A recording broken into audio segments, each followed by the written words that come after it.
Google's released another really impressive app called Stitch, and this is going to change how you're going to design websites and apps moving forward.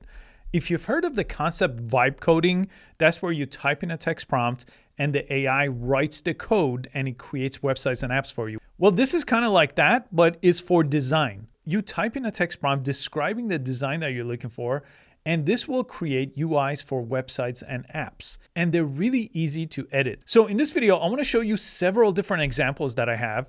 I also want to show you different features here for Stitch because you may want to choose some of these other options. I'll explain why you may want to change those. And at the end of the video, I want to show you another vibe coding app from Google that will turn this design into an actual app and website that you could put out into the world. Now, Stitch, as I'm recording this, is completely 100% free to use. So I'll put a link in the description to it. And right here, they actually have different models here to help you design. So I just want to show you different examples, why you may want to choose different ones between ideate and redesign and what Flash and the thinking model are all good for. Okay, for the very first example here, I want to show you how to use the ideate mode. So that is the mode right over here. Bring a problem to solve and see the solution. So we'll choose this option here. And then depending on what you're trying to create, you could choose a mobile app, or if you're creating a website or a web app, this is the option you want to choose. For this example, I'm going to combine the ideate option with the mobile app option.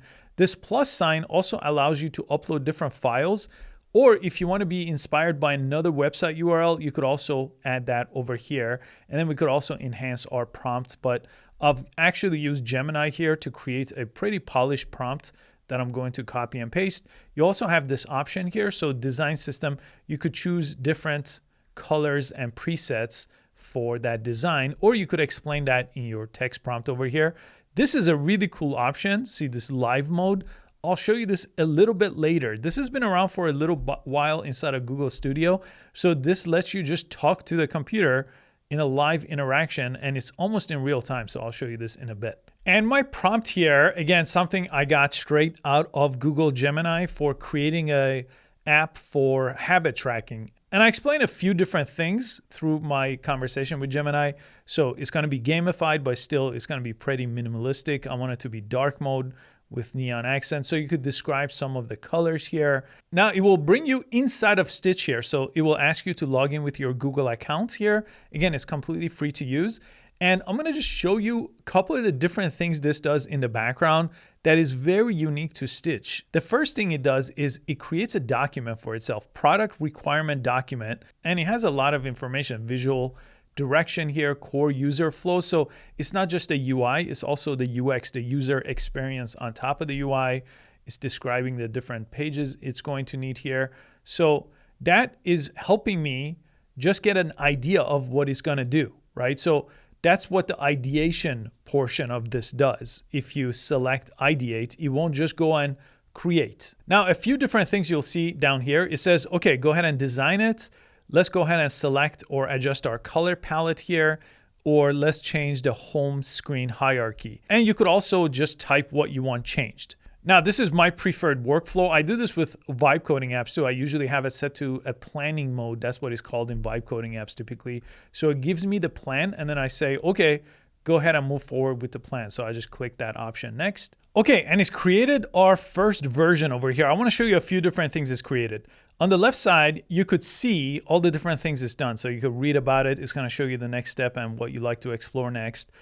This is the Atomic Flow. That was the name of the app I gave it. This is kind of the color palette that is created. So I'll move this over. You could see the different font selection, how the buttons should look, different colors, labels, the icons, right? So it's created all that for us. So you could reuse that throughout. And then let's see right here, here is our first version of the app. And then if I scroll over, I could see more. So let me just kind of zoom out here so you can see a little bit better.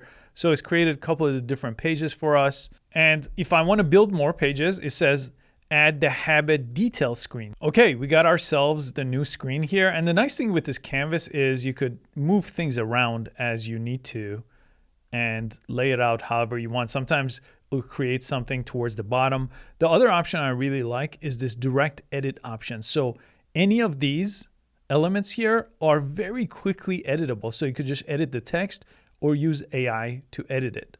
So I could just add more text here, and it just makes that edit for your design. You don't have to use the prompt box with this direct edit option. Before I move on to the next example, let me show you a few different options you have on top. So if you connect this right here, you could preview what this app is going to look like. Right now, this technically doesn't have all the pages yet, but it still generates the prototype here. And then here, you could click around and see how your app is working. Now, I didn't finish all the different elements of this, so some of it is not going to work, but it will give you a really good idea what this is going to look like on someone's phone. And they also have this option here, so you could see what it looks like on tablets and computers too. So that makes it super, super useful. If you want to make any edits to it, you could do that directly here. You could go back to this page here and then keep building on it from here. You could also export it, so it can go directly to AI Studio. I'm going to show you that in a bit here. You could also go to things like Figma if you know Figma and you want to build on that design that this creates for you here. I think the workflow that I like that I'm about to show you is going directly to AI Studio from Stitch. AI Studio is another vibe coding app from Google that I mentioned in the beginning here. And I have a couple more examples for you here. So I'm going to show you a web app, and I'm going to show you why you may want to use the Flash option versus the thinking option here. They also have a redesign option. So redesign existing apps and sites with Nano Banana Pro. You just add a screenshot. This one's actually pretty straightforward. So I'm going to show you a demo. I'll show you a demo of a couple of these with the web apps, and then we'll take them to AI Studio to actually make it a real product. And since I'm covering a new Google app, I also wanted to show you a really great music model they just released, Google just released, called Lyria. And I want to show you here inside of Artlist on exactly how to use it and what it sounds like. Artlist is the sponsor of today's video, and they've added AI music and Lyria to this platform here. And if you haven't heard of Artlist before, I've covered them lots of times on this channel, but this is my preferred platform for using the top AI image generation models here. They have all the top ones, including the best ones from Google, Nano Banana 2 and Nano Banana Pro. And they also have all the top AI video models, again, including the brand new one from Google that just got released called Veo 3.1 Lite, the old Veo 3.1, Kling, and all the top AI models for video generation. But let me jump into the AI music option here. So you could type in a text prompt here, and you could choose between the different AI models they have. In this case, they have the Lyria 3 Pro and Lyria 3. So I'm going to choose this one here. This could generate 3-minute songs, and this one could generate 30-second songs. You could also have auto lyrics that are turned on here. You could change your genre, but I described that in my prompt here, the tempo, the theme here. And you could enhance your prompt, which this lets you do that across any model, including image, video, and voice too. And I'll play about 20 seconds or so of this so you could get a sense of how good this model is. Crafted for tomorrow, elegance in every line, refined by light, beyond the edge of time. I actually added some video clips here I got in Artlist using the Veo 3.1 Lite model, so I could demo that at the same time. I'll put a link in the description to Artlist so you could try the new music generation model from Google and all the other models they have across image, video, and audio. Okay, for the next example, let's use the web option here, and I'm going to use the Flash model. The reason why I like the Flash model is you could get pretty good looking visuals here that are ready to be exported to coding agents, but it will do them pretty fast. It's a little bit different than the thinking model, which I'm going to show you in the very next example. This is great for quick prototyping, and then you could use those for internal tools, SaaS dashboards, really complex data view. This works well too, and then you could refine that with a follow-up on the next page. Now, from my prompt to this view, it took less than 60 seconds here with this Flash model. Now, I could select this page right here, and you have some options on top. So you could do the instant prototype, you could do variations, so you could see what different versions of it are gonna look like.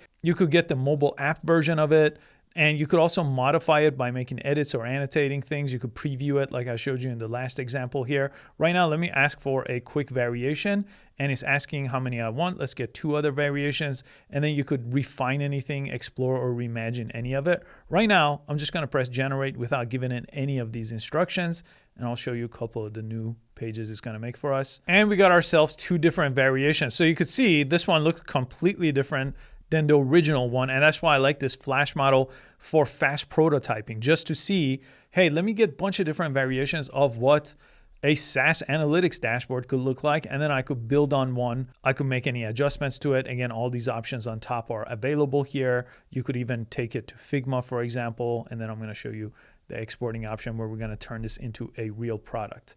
But let me jump into the 3rd example here. Now, for this example, I'm still going to choose the web version here, but I'm going to actually switch this to the Thinking with 3.1.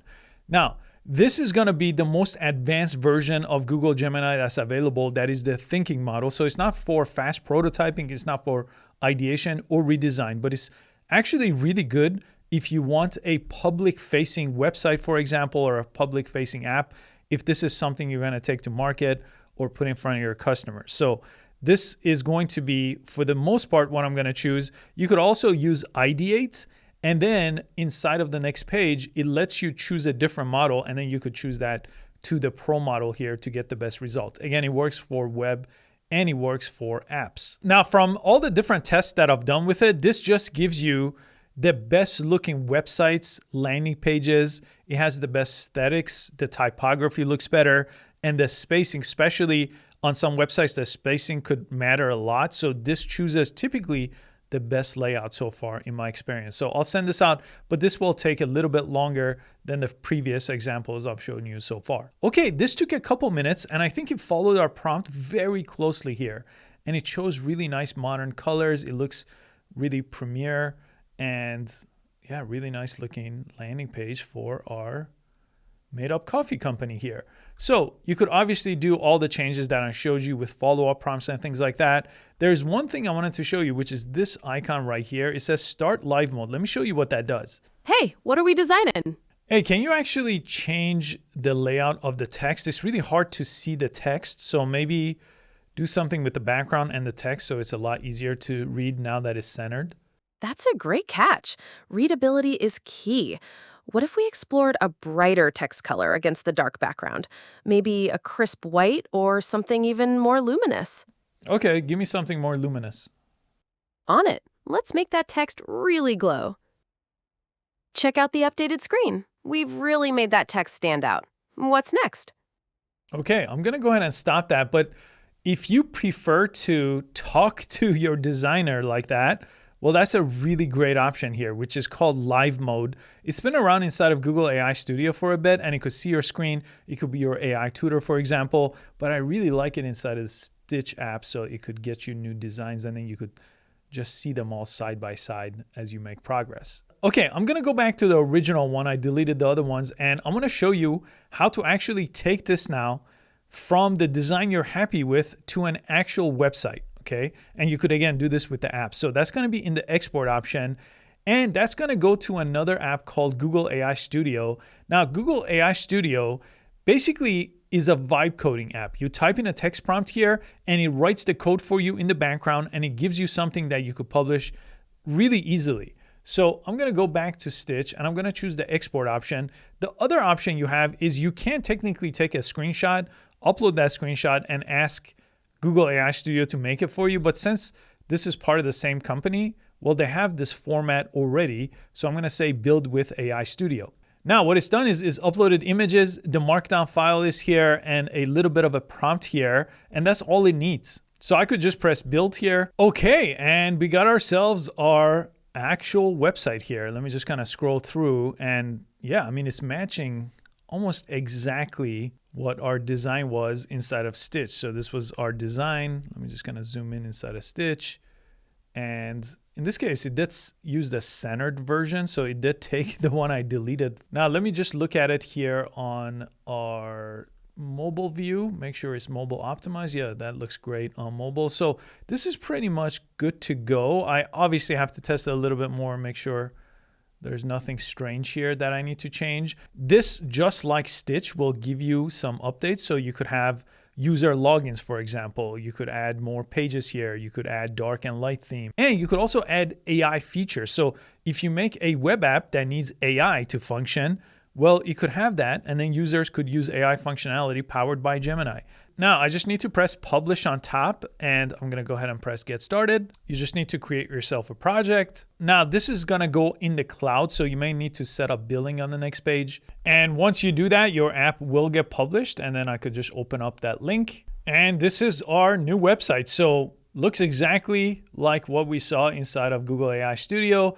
Again, we designed it in Stitch. We used the export option with AI Studio. So it was vibe design, then vibe coding. I didn't have to do any designing or any coding. And I got myself a really nice looking website. Obviously, this is just a demo. You would take more time. You would make sure everything is functional and it looks exactly like the way you like it. And then go ahead and publish it here. And they have some advanced options if you want to customize your domain and things like that inside of Google AI Studio. So it seems like Google is releasing new updates all the time now. So you have Stitch, you have updates in AI Studio, you have Veo 3.1 Lite, you have Lyria, their new music generation model, and Claude is updating stuff all the time, almost every other day now. So I recently made a Claude video about their computer use, an agent that could take over your computer and you could talk to it and give it tasks from your phone. I'll put that video right over here. Thanks for watching.